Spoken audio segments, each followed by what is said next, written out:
James was in the company's conference room when the CEO entered, beaming with satisfaction.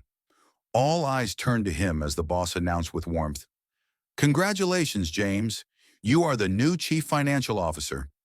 His co-workers cheered, and James felt a rush of pride and accomplishment.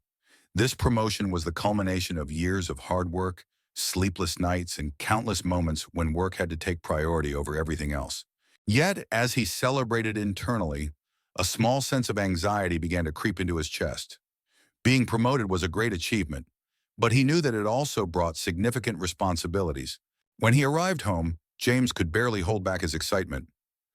"Emma, you won't believe this," he exclaimed as he walked through the door. She greeted him with a joyful smile and wrapped him in a hug. "Tell me what happened," she asked. Taking a deep breath to savor the moment, he finally answered, "I got promoted. I'm the CFO." Her face lit up, and she hugged him even tighter. "You deserve this, my love. I'm so proud of you." The joy of the moment, however, was quickly interrupted when James casually mentioned, "But there's one thing. I need to travel this weekend for a meeting. It's an important commitment." Emma's smile faltered. "This weekend? James, you know it's Liza's wedding, and I'm a bridesmaid. We've been planning this for months." Her tone wasn't angry, but it was tinged with disappointment, which James dreaded even more. He nervously ran a hand through his hair, clearly uncomfortable. "I know, Emma, and I'm sorry, but this is my first duty as CFO. I can't miss it." The room felt like it was closing in on him. Emma crossed her arms, taking a deep breath. "James, this is important to me. I've been by your side through every step of your career, but you can't expect me to just accept this like it means nothing." He tried to reason with her. "Honey, it's not that I want to miss it. You know how much I want to be with you, but this is my job. I promise I'll make it up to you. We'll spend some quality time together afterward." Despite his efforts to smooth things over, the tension between them was palpable. Emma didn't want to seem selfish, but she felt neglected during a moment that, for her, symbolized the unity of a couple. James, on the other hand, felt torn between his professional duties and his desire to please his wife. They sat in silence for a while, both lost in their own thoughts. Later, while James was packing his bags, he overheard Emma on the phone with a friend, venting about the situation. He knew he had hurt her, but he believed that what he was doing was necessary for their future. The weight of that decision stayed with him as he boarded his flight, uncertain of what awaited him upon his return. As the plane took off, James leaned back in his seat, trying to organize his thoughts. The scene with Emma still echoed in his mind, and he wondered if he had made the right choice. He justified his decision by thinking that, as CFO, he had to meet expectations, but he couldn't ignore the disappointed look on Emma's face. The pressure of his new position mixed with the discomfort of leaving a conflict unresolved. Upon arriving at the company's hotel, James received a message from the organizer of the meeting. "Urgent. The meeting has been postponed. New date to be confirmed." He stared at his phone, a mix of relief and irritation flooding him. He was relieved because, for the moment, he had more time to gather his thoughts, but frustrated because he realized that this trip, which had caused so much conflict, might not have even been necessary. A sudden impulse struck him. He could return and be with Emma after all. The wedding was still happening, and perhaps his presence could help mend things. Without hesitation, he changed his hotel reservation for the first available flight back. On the way to the airport, he felt a different kind of excitement. There was something almost romantic about showing up unannounced, making up for his absence with a spontaneous gesture. He could picture Emma's reaction when she saw him, appearing in the midst of the celebration, showing her that she mattered. It was a bold move he wouldn't normally make, but now it felt essential. As the plane flew home, James thought about how work, despite being fulfilling, had taken up too much space in his life. He didn't want it to cost him his marriage. He remembered when they first started dating, when he had nothing but dreams and promises, and Emma had always been by his side. Now he needed to return that support. As soon as he landed, James didn't waste any time. He took a taxi straight to the wedding venue, following the address Emma had shared. His excitement grew as he got closer, imagining every step of what would unfold next. He would slip in quietly, find Emma, and she would be happy to see what he was doing for her. Maybe this wouldn't erase his mistakes, but it would show his commitment. Deep down, he believed it could reignite something between them, a sort of fresh start after a misunderstanding. When he arrived at the venue, the lively music and chatter from the entrance made him smile. He was about to enter, feeling lighter than he had in a long time, unaware that in just a few moments his smile would vanish. James entered the ballroom quietly, trying not to draw attention. He scanned the room for Emma, imagining the moment their eyes would meet. A mix of nervousness and hope filled him. He passed tables adorned with decorations, guests laughing and chatting, glasses clinking in a vibrant atmosphere, but his focus remained solely on finding his wife. Then he spotted her on the dance floor. Emma looked stunning, just as always, wearing the dress he had seen in the closet days earlier. For a brief moment he stopped, admiring her from a distance, feeling a small surge of pride. But in an instant, what seemed like a comforting sight turned unsettling. Emma wasn't alone. She was dancing with a man James recognized. His eyes narrowed as the shock hit him like a wave. It was Michael, Emma's ex-husband. His body stiffened, and a bitter sensation overwhelmed him. He tried to rationalize, telling himself it might be just a casual dance, something harmless. But as he observed their closeness, it was clear that something more was happening between them. They laughed, exchanged glances, and shared a chemistry that James knew all too well. His heart tightened, but he still didn't want to jump to conclusions. James decided to watch from a distance, hoping to better understand the situation before reacting. He moved to a darker corner of the room, pretending to check his phone, but his gaze never left the dance floor. That's when the worst moment he feared occurred. Michael placed his hands on Emma's waist in a way that left no room for doubt about his intentions. She didn't pull away.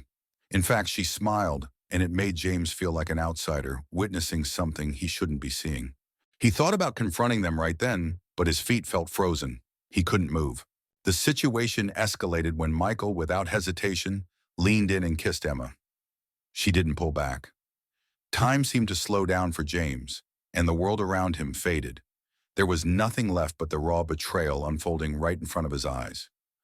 James felt a lump form in his throat, followed by a wave of anger and sadness. Seeing Emma in another man's arms, not just any man, but someone from her past, was a blow he never expected to face. Shaking, he pulled out his phone and almost instinctively snapped a photo of the moment. He wasn't sure why he did it, maybe to have proof, or perhaps just to process what he was witnessing. All he knew was that something inside him had changed irreparably. Without a word, he turned and walked toward the exit. Each step felt heavier than the last, as though he were leaving behind not only that moment, but also the memories, the promises, and the years spent with Emma. The reality he had feared was now undeniable. The marriage he had fought to preserve was over, and there was no turning back. James walked to the car, burdened with the weight of the world. His mind swirled with emotions, anger, pain, humiliation, and an all-consuming sadness. He still held his phone, staring at the photo he had just taken. It wasn't just an image. It was the confirmation of the end of something he had thought was solid, built over decades. Sitting in the driver's seat, he gazed at the steering wheel for a moment, struggling to process everything. His heart was pounding, and his breath was heavy as James gathered himself. Without much hesitation, he opened the messaging app and went to Emma's chat. The words flowed almost on their own. "I'm leaving. Our marriage is over." Before he hit send, he attached the photo he had taken. It was blunt, emotionless, and left no room for misinterpretation. He knew it would devastate Emma, but in that moment, he didn't care.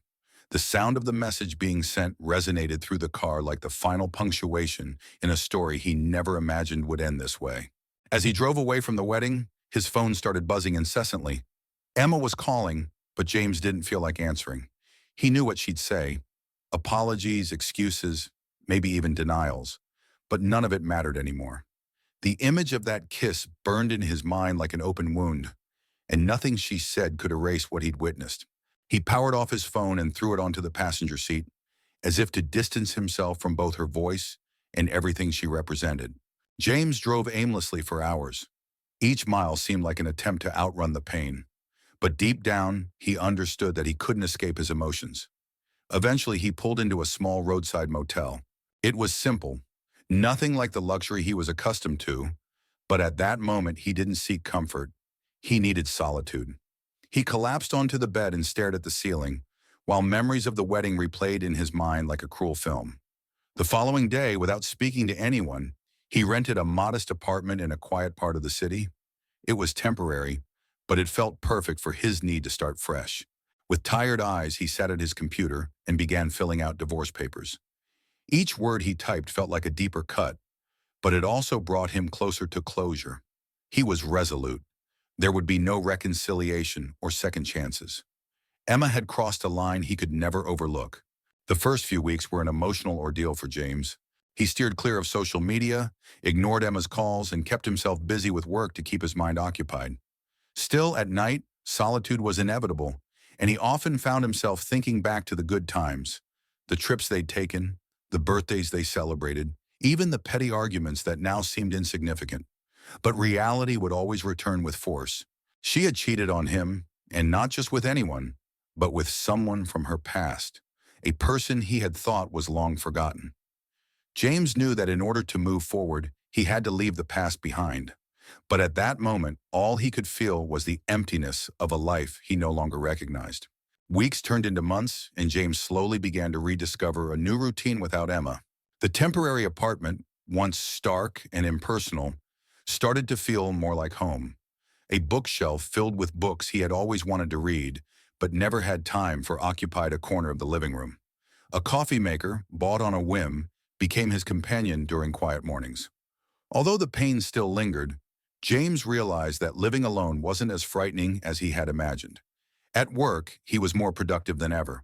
His focus on projects grew, perhaps because his personal pain had forced him to channel his energy into something constructive. His co-workers noticed the change. James is more focused than ever, they remarked. But few knew what was happening in his personal life. He kept that part of himself private, believing it was easier that way. One evening, while aimlessly scrolling through social media, James had a sudden idea. He created an anonymous profile and began posting short reflections about overcoming hardship. Brief, sincere thoughts, like a public diary. To his surprise, his posts started gaining attention. One phrase, "keep walking, even when the ground seems to disappear," earned hundreds of likes and comments. People began sharing their own stories, and James realized his words were helping others face their struggles. This virtual space became a form of therapy for him. Sharing his journey not only lightened his heart, but also connected him with others who understood his pain. He started responding to messages, offering advice based on his own experience. "It takes courage to leave something you loved, but that no longer does you any good," he would say. With each interaction, he felt stronger. It was in this context that Lauren entered his life. She had been a regular follower of his posts, but her approach was different. Instead of just commenting, she sent him a private message. "Your last post touched me deeply. Can I ask how you managed to take the first step to move on?" James was used to messages like this and typically replied without much expectation, but his conversation with Lauren took an unexpected turn. She was direct, intelligent, and there was something about her that made James want to keep talking. They started chatting regularly, first about the themes in James's posts, then about their personal lives. Lauren had her own story of overcoming adversity. She had left a toxic relationship years ago and now worked as a therapist, helping others heal from trauma. James felt that for the first time in months, he was connecting with someone who understood his pain without judgment. They met for the first time at a quiet cafe downtown. Lauren was exactly as James had imagined, warm, confident, but with a lightness that made him feel at ease. The conversation flowed effortlessly, and by the end of the meeting, James felt something he hadn't in a long time: hope. It wasn't just about starting over with someone else. It was about believing again that life could hold happiness, even after such a painful ending. Lauren didn't come into his life to fill a void. She was a partner walking alongside him, and that made all the difference. Slowly, James began writing a new chapter in his life, without rushing, but with a clarity he hadn't had before. There were still scars, of course, but they served as reminders of his resilience. For the first time, he allowed himself to imagine a future not defined by the past. James was starting to feel that his life was finally moving forward on a new path, with Lauren by his side. Then out of nowhere, an unexpected message appeared on his phone. It was from Emma. After months of silence, she wanted to reconnect. "James, can we talk? I feel like we left some things unresolved. He stared at the message for several minutes, torn between the anger he still felt and the curiosity about what she had to say. Despite the urge to ignore her entirely, he decided he needed to hear her out, not for her sake, but for his own. They arranged to meet at a restaurant they used to frequent. When Emma arrived, James immediately noticed something was different about her. She looked worn, almost as if the past few months had been a bigger burden than she expected. Still, he remained firm. She apologized almost immediately, her words rushing out. James, I know I was wrong. I don't know what I was thinking that night. It was a mistake, and I've regretted it every day since. James listened in silence, his expression neutral. He knew Emma was waiting for a response, but he wasn't ready to give her what she wanted. So, you're saying it was just a mistake? That kissing your ex-husband just happened? His voice was controlled, but there was an edge to it. Emma tried to justify herself. I was confused. Michael and I have a history, and when you weren't there, I felt... She paused, searching for the right word. Vulnerable. James shook his head slowly. Interrupting her, James said, Vulnerable? Emma, we were married. I lost track of how many times I felt vulnerable, but I never used that as an excuse to betray the trust we built. And what did you do after that? You moved on with him. You're together now, aren't you? Emma turned her gaze away, clearly uncomfortable. Yes, but it's not what you think. We're not doing well, she replied. He let out a quick, bitter laugh. Of course you're not doing well. You cheated on me with him, and now you're doing the same thing to him by coming here, trying to reconnect with me. Do you see the pattern? His blunt honesty seemed to hit Emma hard, like a punch. I'm not trying to hurt anyone. I just miss what we had, she said, her voice faltering. James took a deep breath, struggling to stay composed. Emma, I'm not perfect. I made mistakes in our marriage, and maybe my absence that night played a part in what happened, but you need to understand something. Trust is like glass. Once it's shattered, it can never go back to how it was. And honestly, what's to stop me from thinking that if we got back together, you'd do the same thing to me again? Emma stayed quiet, clearly unsure how to respond. He continued, the issue isn't just what you did. It's what it says about you. You bounce from one relationship to the next, searching for something even you can't define. Emma, you don't need another marriage. You need therapy. You need to understand why you keep sabotaging yourself and hurting the people around you. The silence between them felt heavy. Emma seemed close to tears, but James didn't soften. He had spent months rebuilding his life, and he wasn't willing to let it fall apart because of her regrets.